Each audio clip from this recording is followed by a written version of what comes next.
Hello à tous, c'est Louisa, vous regardez Midi Expert, le visio-live où des experts te donnent leurs conseils pour que tu puisses réussir ton insertion professionnelle. Aujourd'hui, je reçois Dominique Diaz qui est directeur d'agence au sein de la Caisse Crédit Mutuel de Paris et qui va nous parler du métier de directeur d'agence. Bonjour Dominique, Bonjour Lisa, comment vas-tu? jusque-là ça va. Ravi de t'avoir avec moi dans cet épisode de Midi Expert. Alors Dominique, aujourd'hui tu le sais, tu vas répondre aux questions des étudiants et des jeunes diplômés, questions que nous avons reçues en amont de cette émission et nous avons sélectionné les plus redondantes. Et comme j'ai pu te le dire au téléphone lorsque nous préparions cette émission, l'enjeu des Midi Experts, c'est de donner les clés pour que chacun finalement puisse les appliquer à son parcours et faciliter son insertion professionnelle. Alors Dominique, tu vas nous parler des missions d'un directeur d'agence, de ton quotidien, mais aussi nous dire quelles qualités mettre en avant pour devenir directeur d'agence bancaire, comment se préparer au métier et aux difficultés, mais aussi comment devenir un bon manager, et tout cela au regard de ton expérience. Mais avant cela, chez vous, sachez que si vous voulez retrouver davantage de tutos, conseils, vidéos sur votre insertion ou orientation professionnelle, on apprend davantage sur les métiers et les postes disponibles, eh bien vous pouvez aller sur notre site jobteaser.com, vous abonner à notre page YouTube ou nous suivre sur notre Insta en tapant jobteaser_fr. Alors Dominique, avant de répondre aux questions des étudiants, est-ce que tu peux nous parler de ton parcours en termes d'études, de formation, mais aussi de ton parcours professionnel? Oui, volontiers. Alors moi j'ai après mon baccalauréat, pour des raisons personnelles, j'ai dû interrompre prématurément mes études Mhm. et j'ai ensuite intégré directement la vie active dans la banque du reste, qui a été ma première expérience professionnelle, dans un premier temps en tant que job d'été. Ouais. Et je veux dire que j'y ai pris goût et une opportunité s'est présentée à moi pour pouvoir effectivement poursuivre cette expérience. J'ai ensuite parallèlement fait une formation professionnelle au sein du centre de formation de la profession bancaire pour justement me muscler en termes de bagage professionnel. Et j'ai donc obtenu un diplôme supérieur dans le domaine de la banque auprès de cet établissement. À partir de là, mon parcours professionnel restera uniquement dans le domaine bancaire, la banque de réseau. J'ai aujourd'hui 6 expériences, 6 enseignes à mon actif. Donc, je peux dire que j'ai la chance d'avoir effectivement une ouverture d'esprit et d'avoir connu différentes enseignes qui m'ont permis de faire ce métier et de l'apprécier. J'ai fait tous les métiers très modestement, depuis le métier de chargé d'accueil jusqu'au métier de chargé d'affaires particulier, professionnel, responsable de point de vente et directeur d'agence sur 3 enseignes différentes. Voilà. Aujourd'hui, je suis directeur au sein du Crédit Mutuel de Paris et j'en suis très fier. Et tu es ici pour nous parler du métier de directeur d'agence. Alors, on prend tout de suite les premières questions des étudiants. Parmi celles-ci, il y avait quelles études recommandes-tu pour devenir directeur d'agence? Est-ce qu'il y a la question sous-jacente, c'est est-ce qu'il existe un parcours type finalement? À mon sens, non. En fait, je veux dire, je me passerais bien de donner telle ou telle orientation, de calibrer tel ou tel parcours. Par contre, il est vrai qu'il y a effectivement des voies que je considérais plutôt naturelles. Par Mm. exemple, une école de commerce avec une option banque-finance ou un master banque-finance. Mais comment dire, une sensibilité assez marquée sur la partie alternance, où Ouais. effectivement, lorsqu'on a la chance de pouvoir intégrer une banque, quelle que soit l'enseigne du reste, et de pouvoir toucher de près le côté pratique. Donc, Mm. associer la théorie et la pratique et de pouvoir évoluer en interne, ça me semble être, à mon sens, une bonne méthode. Et c'est pour ça que je mettrais effectivement un plus sur la partie apprentissage. Et pour le coup, pour moi, il n'y a pas de parcours type, en fait, hein. Ouais. C'est plutôt la disposition d'esprit. Exactement. Ça sera l'essentiel, c'est effectivement d'être dans de bonnes dispositions et que ce soit pas une obsession de devenir directeur, mais que ce soit presque, alors sans parler forcément de vocation, mais de se sentir effectivement dans cette logique-là. Et c'est un vrai engagement et une disposition d'esprit, effectivement. Et il y aura une question plus tard, justement, concernant cette prédisposition d'esprit à devenir directeur de caisse bancaire. Alors, est-ce que tu peux nous raconter ton quotidien? Quel est le quotidien d'un directeur de caisse bancaire? Alors, le quotidien d'un directeur de caisse au Crédit Mutuel et dans la banque en général, je pense qu'il y a 3 missions principales. La première mission, c'est avant tout, et c'est bien là le plus enrichissant, en tout cas en ce qui me concerne, c'est de manager des hommes et des femmes qui, je le rappelle, sont quand même la première ressource d'une entreprise, de pouvoir effectivement travailler la performance collective en s'appuyant sur des vraies individualités, mais d'aller dans le sens du groupe, s'inscrire dans la stratégie du groupe, tout en accompagnant les collaborateurs pour les faire monter en compétences. Ça, c'est bien effectivement ce qui me motive au quotidien, et de pouvoir effectivement s'adapter, et le contexte actuel nous le démontre, s'adapter au contexte et à notre environnement. et notamment la révolution numérique et le digital en est une composante majeure. Le deuxième item, pour moi, c'est la gestion et le développement de mon unité, d'une unité commerciale. Il est clair que, comme je l'ai dit, en tant que directeur, eh bien, on est le garant de la stratégie du groupe. On doit s'inscrire dans le développement qui est désigné, enfin, qui est préconisé par le groupe, pardon, et de pouvoir justement, eh bien, tendre vers une performance collective et de pouvoir être dans ce que le groupe attend, dans ce que nos dirigeants attendent en termes de performance notamment.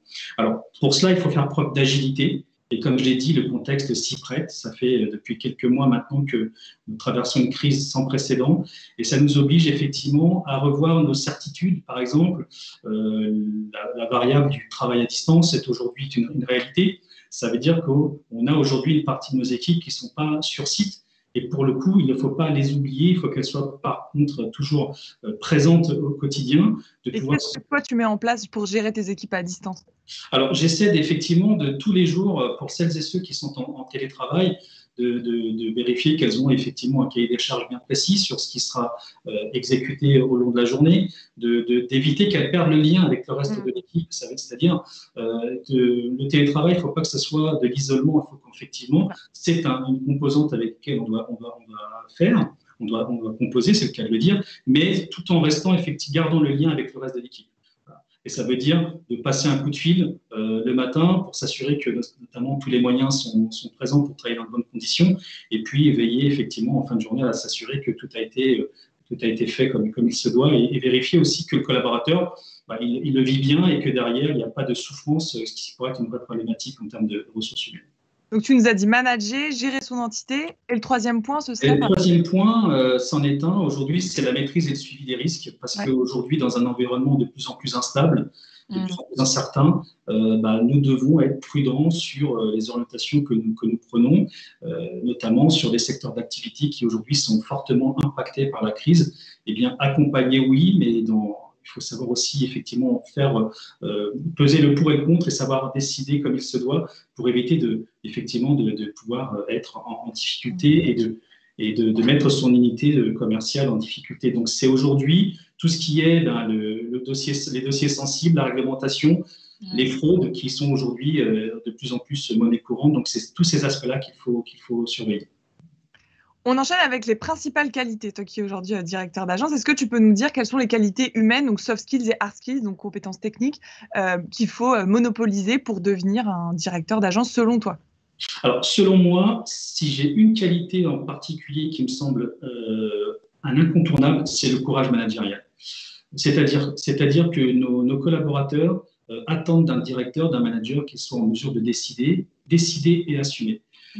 Cela veut dire qu'effectivement, comme je l'ai évoqué, aller dans la stratégie du groupe, mais c'est aussi, dans certains cas, en fonction du contexte dans lequel on évolue, dans son environnement de proximité, savoir prendre des décisions, des orientations et pouvoir effectivement donner du sens à l'action et aussi décider et assumer. Donc pour moi, c'est une qualité qui est pour un incontournable.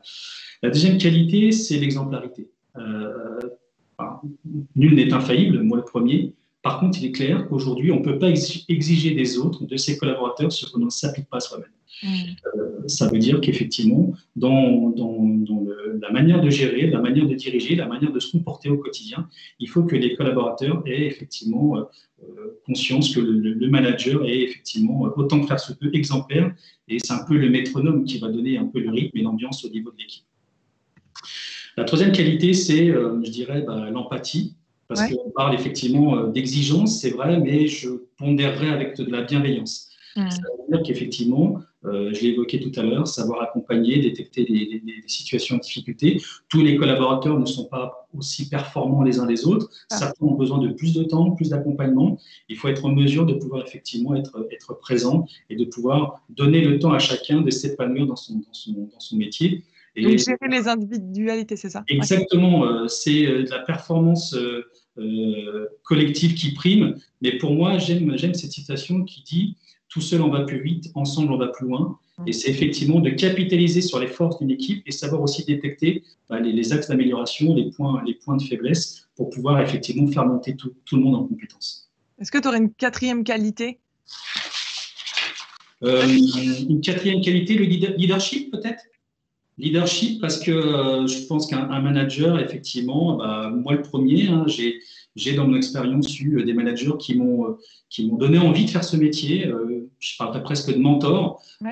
qui m'ont en fait donné l'envie de pouvoir de toucher de près ce métier et de pouvoir, je dirais, prendre ce que j'ai pu apprendre d'eux et de pouvoir en tirer le meilleur. Donc oui, le leadership pour moi est un point aussi important, il me semble. Ça, c'était pour les qualités humaines. Si tu devais identifier des qualités techniques pour être directeur d'agence, ce serait lesquelles? Oui, alors pour moi, je l'ai dit tout à l'heure, mon parcours m'a montré qu'il est important de pouvoir avoir des expériences avérées, réussies dans différents domaines, différents métiers. Et je dirais, pour pouvoir être légitime et avoir de la crédibilité en tant que manager, je pense qu'une expérience aboutie, avérée sur le métier de chargé d'affaires particulier, chargé d'affaires professionnel ou chargé de clientèle patrimoniale sont autant de caps, de points d'étape qui permettent effectivement de se placer dans les meilleures conditions de réussite en tant que directeur d'agence. Donc l'expérience terrain, d'avoir connu des situations effectivement pour lesquelles on en tire des expériences, c'est ce qui, à mon avis, donne cette crédibilité et cette légitimité. Après, il faut, sans être expert pour autant, des connaissances juridiques, fiscales, parce qu'aujourd'hui, les clients, et c'est bien normal, sont de plus en plus avertis, sont de plus en plus au fait de tous ces aspects-là, économiques, juridiques, fiscaux, et il est évident que, toujours dans une logique d'apporter du conseil, d'être crédible, il est évident qu'aujourd'hui, un directeur doit avoir des bases solides sur ces différents items. Voilà, donc pour moi, ce qui est aujourd'hui, à mon sens, les deux grands domaines qui sont importants en termes de technicité.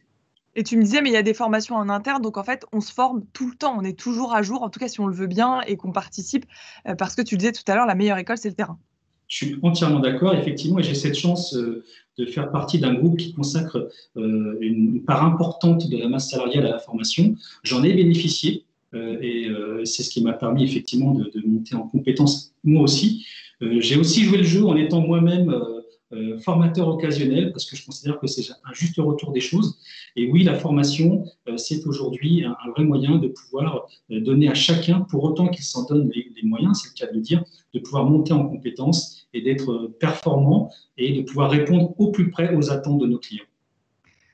On prend une autre question, celle-ci concerne la montée en compétences et c'est combien de temps en année pour devenir directeur d'agence? Est-ce qu'il y a une réponse à ça? Non, Selon moi, il que ça. Non, il n'y a pas de réponse. Quelque part, c'est chacun qui va être acteur de son évolution, de sa réussite. Pour moi, le juge de paix, c'est quand même l'expérience, le vécu, le terrain. Je l'ai dit tout à l'heure, je le revendique. On a besoin effectivement de pouvoir laisser le temps au temps, de pouvoir effectivement ne pas confondre vitesse et précipitation. Voilà, si j'ai un message à faire passer, effectivement, se donner les moyens de ses ambitions, mais de laisser le temps au temps, de pouvoir effectivement à chaque fois valider chacune des étapes pour être dans les meilleures dispositions de réussite, parce qu'effectivement, c'est un métier exigeant et il est important de pouvoir être au plus près de la réalité, du quotidien, et de pouvoir être en position de réussite. Parce que tu le disais tout à l'heure, il y a quand même des points d'étape importants à valider, qu'on soit conseiller pro, conseiller part, parce que finalement, être un bon directeur, est-ce que c'est aussi comprendre tous les métiers qu'on peut retrouver en agence ou dans le groupe, quoi, de les appréhender, de savoir ce que font les collaborateurs? Moi, je pense que si on veut effectivement comprendre les problématiques de ses collaborateurs, de nos conseillers, il faut qu'on soit au fait de l'actualité, c'est-à-dire de comprendre leurs contraintes, leurs problématiques, et savoir effectivement répondre au plus près de leurs attentes et de leurs besoins. Si on n'a pas ce vécu, cette expérience, ça va être compliqué de pouvoir être effectivement au plus près de leurs besoins. Alors, par contre, il faut être clair, le métier change, on n'est plus conseiller, on est directeur, mais de pouvoir toujours être proche de leur réalité, ça permet effectivement de pouvoir être plus efficace et de prendre des bonnes décisions. Parmi les questions, il y avait aussi celle du challenge. Qu'est-ce qui est le plus challengeant pour toi au quotidien, mais qu'est-ce qui est aussi le plus difficile? Alors, ce qui est pour moi le plus challengeant au quotidien, et c'est pour ça que je l'ai mis en premier tout à l'heure, c'est de manager les équipes. C'est-à-dire qu'aujourd'hui, pour moi, et la mission principale d'un directeur, c'est de faire monter en compétence ses collaborateurs, quels qu'ils soient. Je pars du principe que chacun a la possibilité de pouvoir franchir une marche, plusieurs peut-être, et ça fait partie du challenge du directeur, de pouvoir détecter les potentiels, de les faire évoluer, de créer un vivier, et c'est gagnant-gagnant, parce que le collaborateur, effectivement, je dirais, évolue, s'enrichit sur le plan professionnel, et pour l'entreprise, c'est aussi derrière des viviers potentiels pour pouvoir occuper ensuite des postes à valeur ajoutée. Donc pour moi, c'est ce qui est le plus challengeant. Et c'est aussi, je dirais, le revers de la médaille, c'est que quand on a une équipe, quand on reprend en fait une unité, une entité, eh bien on compose avec les femmes et les hommes qui sont là. Il faut effectivement apprendre à les connaître et partir du principe que tout le monde n'a pas effectivement, je le disais tout à l'heure, les mêmes aptitudes commerciales ou autres. Et c'est effectivement pouvoir composer avec ces variables-là et effectivement se donner les moyens de faire évoluer les collaborateurs, sachant que certains prendront plus de temps que d'autres. Et qu'est-ce qui est le plus difficile pour toi, si tu devais identifier un aspect? C'est quand on a des collaborateurs avec des productions disparates, c'est-à-dire effectivement des niveaux je dirais, de compétences différentes. différentes. Tu m'avais dit aussi, ce qui est difficile quand on est directeur, c'est d'être parfois seul face à des responsables. Ah oui, ça c'est une réalité, complètement. Ouais. Le métier de directeur, c'est un métier très engageant, passionnant. Par contre, il y a des vrais moments de solitude, c'est-à-dire que vous êtes souvent seul face à vos décisions, même s'il est vrai qu'il est toujours important de prendre connaissance du terrain, de ce que pensent les collègues, de pouvoir effectivement avoir une ouverture d'esprit pour pouvoir prendre la moins mauvaise décision, voire la bonne. Mais quoi qu'on en dise, vous êtes souvent seul et c'est cela qui est peut-être le plus difficile. Il faut prendre la moins mauvaise décision dans un délai très court. Exactement. Et ça nécessite dans certains cas d'être en capacité de décider en prenant un maximum d'informations, mais sur un délai qui est très court et en espérant qu'effectivement on ait fait le bon choix. Effectivement. Parmi les questions, on continue. Il y avait la question, faut-il avoir de l'ambition dès le départ pour devenir directeur d'agence? Alors pour moi, le terme ambition, c'est un terme qui est noble en soi, c'est-à-dire effectivement se donner les moyens de ses ambitions. Je dirais effectivement, c'est pas, je l'ai dit tout à l'heure, il ne faut pas que ce soit une obsession, il ne faut pas que ce soit à tout prix obtenir cette étiquette ou cette position en tant que directeur. Par contre, si on se donne les moyens de nos ambitions, si effectivement on laisse le temps au temps de pouvoir effectivement être dans les meilleures dispositions de réussite. Et pour le coup, si en plus l'entreprise nous donne les moyens de se former, ce qui est le cas en ce qui me concerne, je dirais effectivement, pour moi, ça peut effectivement être qu'une réussite. Mais il faut être bien conscient d'une chose, c'est que ce n'est pas une science exacte. Le métier de directeur, c'est un métier qui effectivement nécessite beaucoup d'engagement et il faut accepter effectivement de se former et d'accepter aussi de reconnaître que dans certains cas, on n'a peut-être pas pris la bonne décision, qu'il faut revoir sa copie et d'être suffisamment humble, je dirais, pour pouvoir apprendre des autres et en tirer les bonnes conclusions.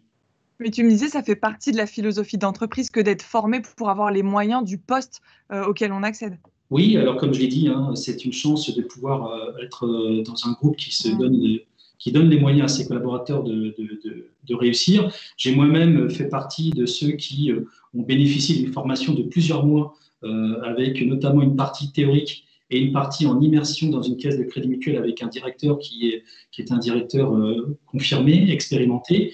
Et l'addition à la fois de la théorie et de la pratique sur le terrain m'a permis de prendre toute la dimension de ce poste-là. Et après, on en a conscience que quand on est vraiment en situation, mais ça permet effectivement de bien placer les choses dans leur contexte et de prendre toute la dimension des attentes de ce métier.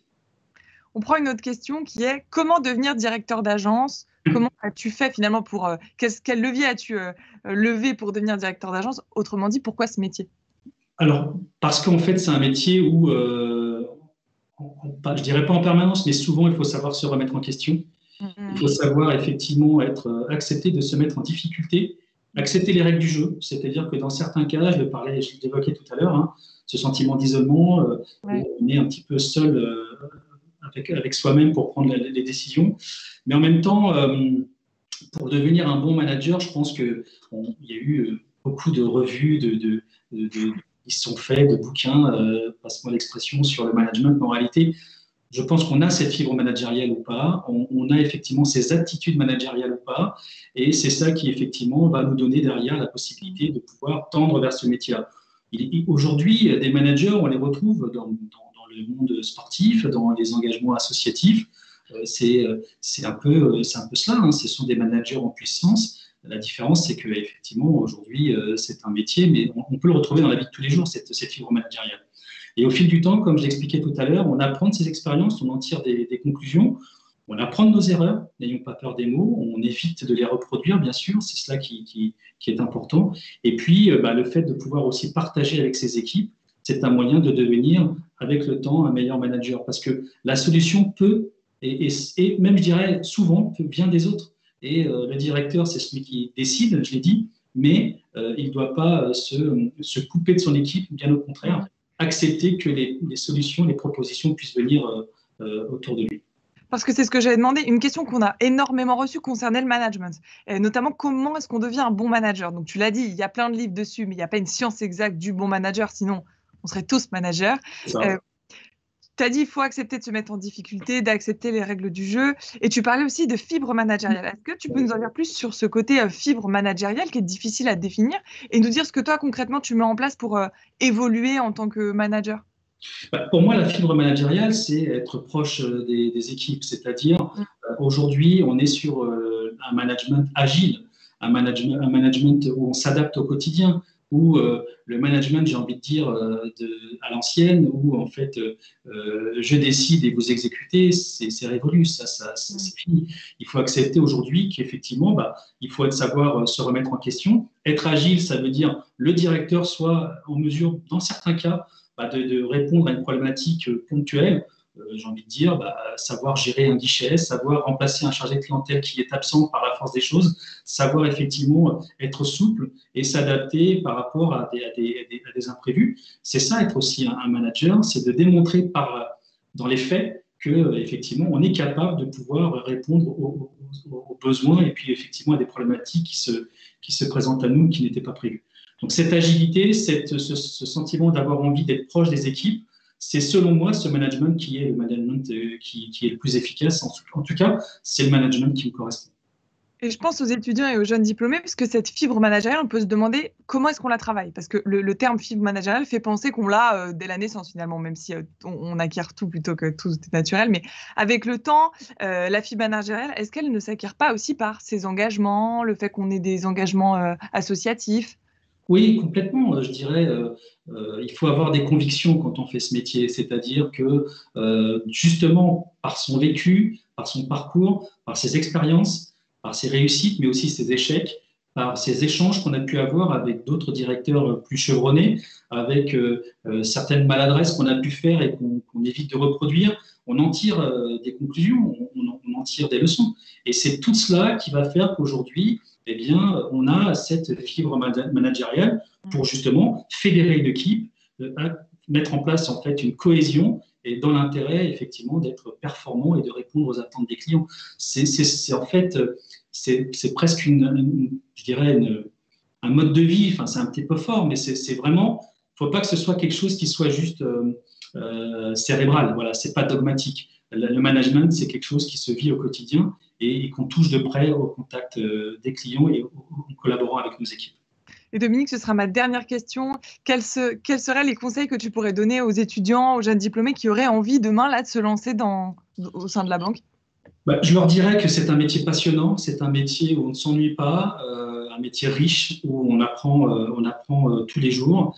Je leur dirais aussi de ne pas confondre vitesse et précipitation, je l'ai dit tout à l'heure dans mes propos, parce qu'effectivement, il faut accepter les règles du jeu, c'est-à-dire que pour moi, un manager, un directeur d'agence, il sera dans les meilleures conditions de réussite que quand il aura aussi un parcours réussi, avéré, qui lui donnera de la crédibilité et effectivement de pouvoir être dans les meilleures conditions de réussite. C'est aussi de se donner les moyens de ses ambitions. Ça veut dire qu'aujourd'hui, bien sûr, si on a un parcours universitaire qui est de qualité, c'est déjà une bonne base, mais c'est aussi apprendre des autres, accepter d'être curieux aussi, d'aller chercher l'information, de pouvoir effectivement de mettre tout en œuvre pour pouvoir être dans les meilleures conditions de réussite. C'est un peu tout ça qui va faire qu'on sera, in fine, un bon manager et il n'y a pas de raison qu'on n'y arrive pas. En tout cas, si ça a été possible pour moi, ça sera aussi possible pour eux, c'est une évidence. On restera sur ce message positif. Merci beaucoup, Dominique, de nous avoir partagé tes conseils, ton parcours et surtout ton expérience en tant que directeur d'agence. Et je vous le répète, chez vous, si vous voulez retrouver davantage de contenu en lien avec votre orientation, votre parcours professionnel, vous pouvez aller sur jobteaser.com, sur notre YouTube ou notre Insta en tapant jobteaser_fr. Encore un grand merci, Dominique, d'avoir partagé avec nous ton expérience au sein de ce Midi Expert. Et chez vous, comme d'habitude, je vous donne rendez-vous très vite pour un nouveau Midi Expert. À bientôt.